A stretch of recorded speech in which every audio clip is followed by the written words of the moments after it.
Hi, everybody. Welcome to the QB School. I'm JT O'Sullivan. Today, Ian Book, Notre Dame. Fired up for this one. Long time coming. Let's get it going. Welcome to the QB School.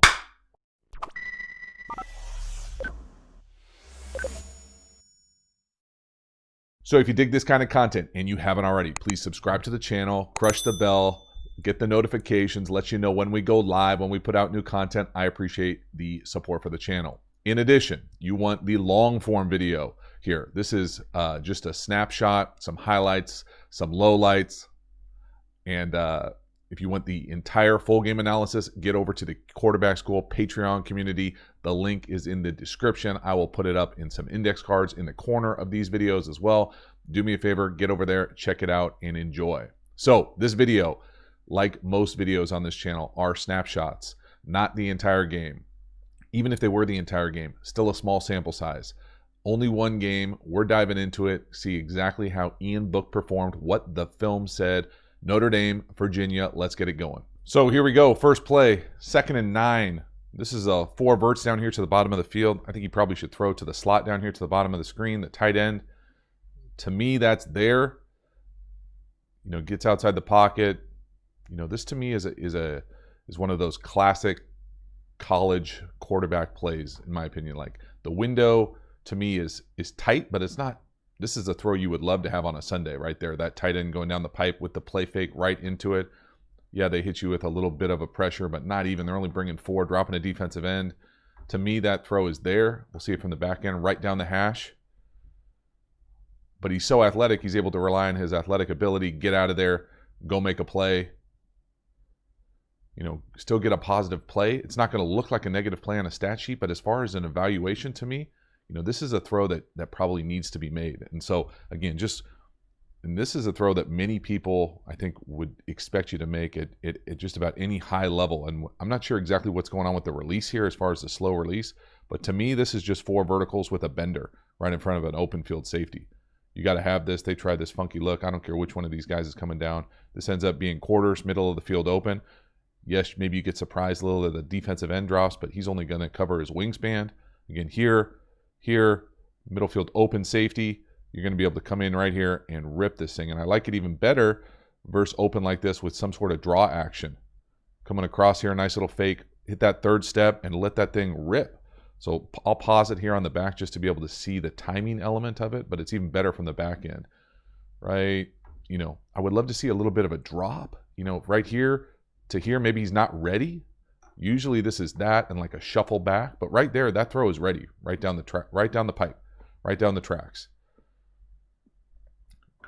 Again, athletic, make some plays on the perimeter, absolutely. It looks like a good college quarterback. Again, we're going to look right down the pipe. 33 is going to go to our right. 56 is going to drop. Little play fake. And then there it is, right? You got to throw it right down the hash. Right there. That throw is there. That's open. And it would be one thing if it was just one thing. This is just the first play that I'm showing you. But again, he's off that. Now, maybe he feels something flash in his face, but I can't believe that that's the truth. Again, I'm not sure the footwork timed up perfectly with the design of the play. But again, for me, that's open. All right, get outside, make a play. Athletic guy, great. Next one here is just whether you call it NCAA or Yankee. We're just going to get a big post up top with an over from the slot down here to the bottom, like this play fake from pistol. Again, the 3 safety look. You know, let's go to middle field close. There they come down. Again, we're going to get the over. You know, to me, could you throw the post up top with that middle field player the way he's playing that over? Potentially. You know, I think that corner grabs him a little. I'm not sure he's looking. Again, I love his footwork right here, the base, or I should say I love the base element of it. To me, he's a toesy guy. What I mean by that is he's athletic, bouncing around, difficult to be consistent, in my opinion. Delivering the ball like that doesn't mean it's impossible. Again, from the back end, nice play fake. The base of it is great. You can see he's up on his toes. That would be my only thing about the footwork element of it. Consistently, not that you're never on your toes when you're going to move or got to make some athletic position, but if you're driving the ball down the field, love to see all the cleats in the ground. To me, he's throwing from his toes there. Again, nice strike, nice play. Little post over, simple, easy, good read. Nice call. Now we're back going the other way. 2x2, second quarter here. We get a little switch here, and I can't tell you what's going on with the read here. Middle field close. Watch the switch down here to the bottom of the screen. And this is the seam he decides to pull the trigger on. Again, to me, the ball, if you're going to throw it, needs to come out immediately. Quick hitch. 1, 2, 3, rip. And even then, I'm not sure it's open. 1, 2, 3, let it go right there. Anticipate the seam and throw it. 1, 2, just a couple hitches late, and then uses the wrong club. Like he gets out like the 7-iron here, and you got to really drive this thing, scrape it off the ground. He's fortunate not to get picked here. This ball, in my opinion, the safety play here, this should be an interception. Again, love the switch release down here to the bottom. If it's not there, just throw it to the tight end. High outside, towards the sideline, easy completion. Again, forcing the ball, the decisions down the field were confusing a number of times in this game. Again, just watch 29. I mean, 1, 2, 3. I'm going to slow it down. 1, 2, 3, right there. Let it rip. That's open for a seam to 83 right there. That's the hole. But when you take the extra hitches, hitch, hitch, hitch, now it's late. When he gets his head around, that ball should be halfway there. That's an anticipation throw. Again, up on his toes, up on his toes. I mean, toesy, toesy, toesy, toesy, toesy. Middle field player staring at him. I mean, this ball should be intercepted. You should be going to make a tackle right there. So decision-making, timing, the seam ball struggling. And it's not just those two plays. So the next one here, we've got a big third down. To me, this is tough on a number of levels. This is a mesh bullets play that I love. I don't love necessarily how they're running it exactly. I prefer to have the back look out the backfield. And what I mean by that, first let's draw up the play. You can basically read this two different ways. Right here, it looks like he's running down the field like a straight up rail. And really, we're getting 2 picks here over the top, some sort of 45. Then we're coming back underneath here. So really, the read is here, 1. If you're not going to look here, they can say this is 1 down the field. Potentially this is 1, and then this is 2. But you have to have the time to do that. I prefer to read this play where this back is running and looking the entire time, so you can kind of throw it 1 here, 2 here, 3 here. And they run it like that later. But right here, it's more pass pro issues than anything else. So again, it's difficult to play quarterback anytime, let alone when you're getting free defensive ends rushing at you. So to me, I'm going to put this one on the offensive line. They're only rushing potentially 5, only 5. And for some reason, the right tackle just loses his mind. Now, could it have been a call? Absolutely. It looks like the whole offensive line is blocking it one way, and Book is just confused. Whether he's confused the back doesn't look or that he's hot to the right. It could be on the back as well. Hard to say unless you're in the room. Right there, if that back's looking, you catch and put it on him, it's a nice gain. Again, we get the potential rub. You see those 2 receivers up top. Get the rub on that linebacker who's running out there. To me, the back is kind of in no man's land. He goes to look when he's kind of half covered. So difficult to say whose fault it is right here. I'm going to say it's probably the design of the play and or the structure up front. To me, that you should not be hot to the front side here. 72. Again, anytime there's someone walked up over the mic, pass pro-wise here, we talk about this a lot on this channel, pass pro-wise here, we get someone walked up over the mic. We have a free release back, so he's out. So it's only 5 protecting. We usually can take care of the most dangerous 5. So right here, 1, there it is, 2, 3, 4, 5. Now, I have no idea what's going on with the right tackle right here. It looks like he's coordinated like they're all going back to someone else. It doesn't mean that they can't do that, and you theoretically might want to do that versus this type of play where you've got your back releasing this way to throw it hot right here. But again, someone's not on the right page, and or multiple people aren't on the right page. Is it all Book's fault? Probably not. But again, to me, he doesn't look like he knows that he's hot here. And or he just turns it down. All bad. Again, kind of a late, scary decision there. I would anticipate that DB trying to make a play on the ball. Maybe that's the same guy. I think it is the same guy. He's not going to make a play on the ball. So some scheme issues, some pass pro issues, absolutely. Next one here, again, you know, it's hard to play quarterback when you have a left tackle who's basically trying to big duel and have a defensive end run free. Now, this to me is the similar type play as the earlier, what I call bullets or mesh play. Again, concept-wise, now I think they're running it a little bit more like how I like to run it, where we're going to get this 45 through here as almost a clear, and then we're going to get 1 here. So 1, 2 down the field, and then 3 with a shallow coming across. I'm not sure if it's a tight end or the slot coming across there. And so it's just this simple. It's basically 1 to the back, 2 to the shallow coming across. Now, this play's going to hit if the left tackle doesn't lose his mind. You know, very rarely would you ever, even if you're in a big duel situation there, and I'll draw it up from the back end when I'm talking about big duel, but I mean, you're getting sabotaged here. We've got like potential point shaping. Like this is, and I say that jokingly, but like this is bad. It's really hard to play quarterback like that. So as critical as I'm going to be on turning down some of these throws, what the left tackle's doing here would almost never happen, even if you're in a big duel situation. So let's just hypothetically say that the left tackle is actually in a big duel, which I'm not sure he is. And you have to go, you're basically trying to say, who's the most dangerous, 1 or 2? You're responsible for both of those. Well, this guy's coming from depth. I don't care if he comes in the B gap. From depth, it's not going to make a difference. I'm going to get the guy who's standing in the C gap who's a real rusher. I can't think of a time you would ever pass set and then come back to a guy who's at depth when this guy's closer to the quarterback. So again, no idea what's going on here. To me, this is a mental error by the left tackle. And I just put this on here to showcase that even if you're going to be critical of the quarterback, you got to point out that, you know, it's not 7-on-7 back there. This is not complicated stuff. Again, I love the fight at the end, throw the ball away, compete like hell. You know, some El Dorado Trojan tendencies there. But again, so for every play like that, there's a play like this where, to me, this is some variation of shallow cross with a little hitch down here, inside fade. I can't tell you what he's looking at first, but I can tell you that shallow cross is probably the number 2 or number 3 read that he can get to immediately. So whether he's looking at, so concept-wise here, whether he's looking hitch, inside fade, or hook over the ball, whatever one of these he's looking at first, and I have no idea.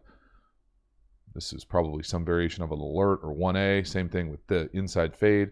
This is probably 1, and this is probably 2 coming across. Whatever it is, whether it's the hitch or the deep hook, this shallow cross is 2, and it happens quickly. The ball needs to be here. You cannot say no to number 1 and then just tuck it. Like this to me has a bit of like Pop Warner vibe to it. I mean, this is any high school quarterback many high school quarterbacks should be able to say no to 1, yes to the shallow. Right there, throw it. It's wide open. So again, turning down balls or not even getting to the throw for whatever reason. This is a big 3rd down, like 3rd and 6, backed up. That's an easy first down. That's crazy frustrating to an offensive coordinator, offensive staff, to have the quarterback do this. Now, again, I can't tell you where he's looking here to start. You know, to me, it looks like he's looking to the middle hook, and 4 just bear hugs the tight end. But again, there's nobody around you. Like, you don't have to run and get a 3rd and 6. Well, you know, it's no to run. He's tucking it. Like, you know, it's not a draw. Plays like this were surprising to me. And you just don't see those types of plays very often from guys that I would consider elite Division I guys. Now, this is a concept play that just, it hurts my soul. So all these people come at me last week. I put out a snag and spot video about just read the corner. It's easy. Just check out the corner. Okay, it's easy for you, bro. Well, first of all, this is a 0-by-4 formation. So already I got issues. I'm going to let this play and then come back and talk about the scheme. Just throw the corner. It's easy. It's never going to get more open than that. And let me tell you, it's not that easy, especially when the guy over the number 2 is getting depth and backpedaling. So again, yeah, should he throw the corner? Absolutely. Would I have thrown the corner? I hope so, but I don't know for sure. I mean, the guy backpedaling over 2 tells me to throw the spot. Now, concept-wise, for some reason, this 0x4 formation is like the new thing. So this is a tight end. This is a tackle. He's ineligible. He is not eligible either because he's covered up by a wide receiver because we have to have 7 guys on the line of scrimmage. So he's not eligible. So now we're going to run corner here, which is wide open. But now we're going to run whether you call these spots or snags or arrows here. Normally, you know, I don't have a huge problem with this play. I don't love this play quite as much as everybody else. I remember they ran it in the Super Bowl too. The reason I don't like that is because I feel like these two guys are covered by the same guy. And what I mean by that is if you're going to run what I consider spot here and come in here and sit, have this guy loop out or arrow out. Don't have them both do the same thing because then I feel like they're on top of each other. But again, for me, the 0x4 formation right here, this just brings another dude to the party. Like, who you're going to show up with more dudes to the party and then not have them go out? Well, then we're just going to have more dudes. Like, you know, no offense, but like not very many people want more dudes at the party that aren't eligible. It doesn't make sense to me. So we've got the design here on so many different levels is frustrating. But then, yeah, is it frustrating that he doesn't throw the corner? Sure, but like I understand I have the clicker. And they get the back, the tight end, and the 3 wide receivers all on the same side. It muddies the picture unnecessarily. And then again, the double spot, double snag, the corner is then able to come make a play. So again, the design of this thing is not great. Trying to out fancy yourself there. But again, you know, another guy running wide open on the film, and I get it. And I'm trying to explain why I think he probably didn't see it, didn't hit it. But you know, you're going to trick them up to throw a spot or snag into a contested corner who's there because of the design of the play. That's tough. You know, is that just on the quarterback? That's another third and medium. So now we're in 2nd and 6, 4th quarter. Again, to me, turning down a seam. Up top, 12 personnel, little wing. You know, that seems wide open. Again, 2-on-1 on the corner. Middle field close, actually a variation of 2 trap here to the field. Corner rolls up, you get a variation of trap. And again, the pass pro unit, they're only rushing 5. We've got 6 in the pass pro, and we've got a free runner. So this is on somebody. I'm going to guess this one's on the back. But again, it doesn't look like he knows he's hot here. And I don't think he is hot. But to me, it doesn't matter. He should still throw the seam up top. Watch the seam up top. 1, 2, 3 right there. That seam is wide open. Right down the hash. Run it right down the hash. That is open. There's no excuse. It's not because he's hot. It's not because he doesn't see him. He might see him peek out the corner of his eye, although I would say that he's like an owl if he does that. But that ball needs to go right over the umpire's head. Fortunate here. They got an offensive lineman who can play volleyball. But again, watch the seam to the right, 84. 1, 2, 3 right there. That's wide open. You got to throw that ball. Now, you know, what the back is doing, I can't tell you. I'm going to hope that the pass pro has him scanning to the left and he just says, I don't care. But 1, 2, 3, throw the seam. It's wide open, bro. Throw it. He's already bailing right there. Throw it. You got to throw it. Bailing, again, nice job seeing the back. Ball gets tipped here. Pure chaos. No pass interference once the ball gets tipped. Go make sure it doesn't get intercepted. Look at the double hand volleyball spike from the big man. Usually you see those guys catch that ball and go try to make a play. Live with that JV football dream. Double hand spike. Some nasty volleyball right there. Again, one more. But it sure feels like there have been a lot turned down opportunities. And then this one might be the worst of all of them. So 12 personnel, old school solo right. Again, we're pulling the tackle. And we're just going to get a glance down here to the bottom. And this is a full mailbox, y'all. This is turning down a mailbox. It's just wide open. This is an RPO, reading that safety down here to the bottom of the screen. And this thing, there is not a play that this gets more open than this. Now, maybe they told him just not to throw it. I don't know. They're only up by like 15 maybe. There's the glance. Here's the action. It's that simple. This guy is wide open, running with his hand up.